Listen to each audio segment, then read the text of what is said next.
Good evening, and welcome to another edition of Around the Fire, an original show produced by all of us at Shaman Motion Pictures.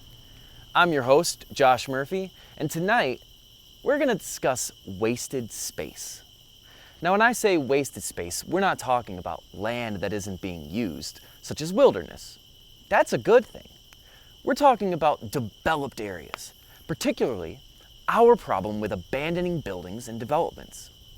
We've all seen it. You drive through your town and see empty business offices, foreclosed homes, and in some cases, especially abroad, entire cities completely left to rot. How do we weigh the fact that our construction industries are continuously at work building new properties when we have millions of homes, buildings, and other utilities crumbling in disrepair? When did we stop fixing our broken things? Tonight, we're going to light a fire around this critical issue. If you've ever driven through an area of your town and seen an abandoned home, then you must have thought, why hasn't anyone fixed this? It looks unsightly, is potentially a hazard, and isn't doing your city or Earth any favors. In the United States alone, there are over 17 million vacant homes right now. And with our own homeless population at roughly 550,000 people in 2018, we would in theory have the ability to house those citizens many times over. So why do these areas exist?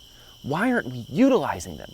While many areas become vacated as they face poverty, some simply aren't rebuilt because of the financial costs associated with renovating.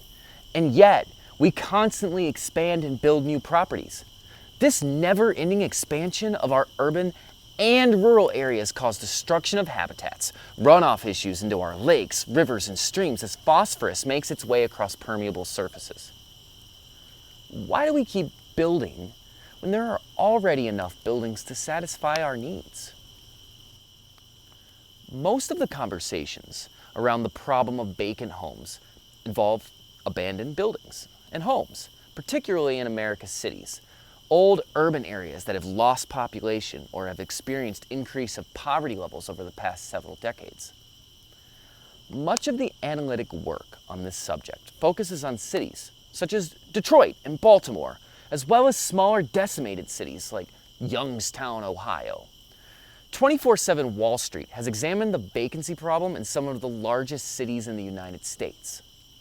The one with the highest vacancy rate is Gary, Indiana, where the number is above 19%.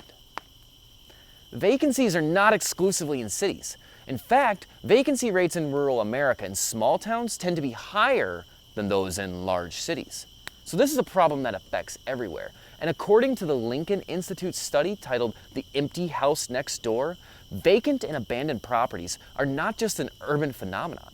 Many rural areas have high levels of vacancy comparable to higher or even more distressed central cities.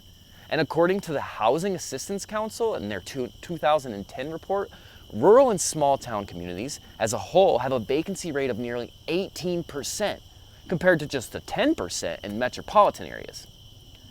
The one thing most experts agree on, regardless whether vacant homes are in cities, towns, or rural systems, is that there is no system to move people into these homes. Some cities are facing a housing crisis in the near future, and that means vacant homes will stay vacant. But we can change that. Remember, we have influence on the market. We have influence on our city councils. Look, the course of our thriving construction industry is essential. We need new buildings, but we also need a new focused effort towards restoration and repurposing. There's so many things we can do with wasted spaces. We can create masterpieces of urban art, provide affordable housing, convert wasted space into parks, farmers markets, stimulate new economic growth through incentives, and so much more. We're creative.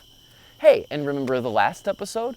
We can create charging stations and solar energy parking lots in our wasted and unused spaces.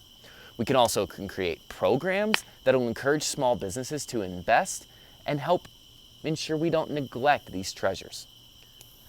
Our local governments, believe it or not, offer an excellent mechanism for change.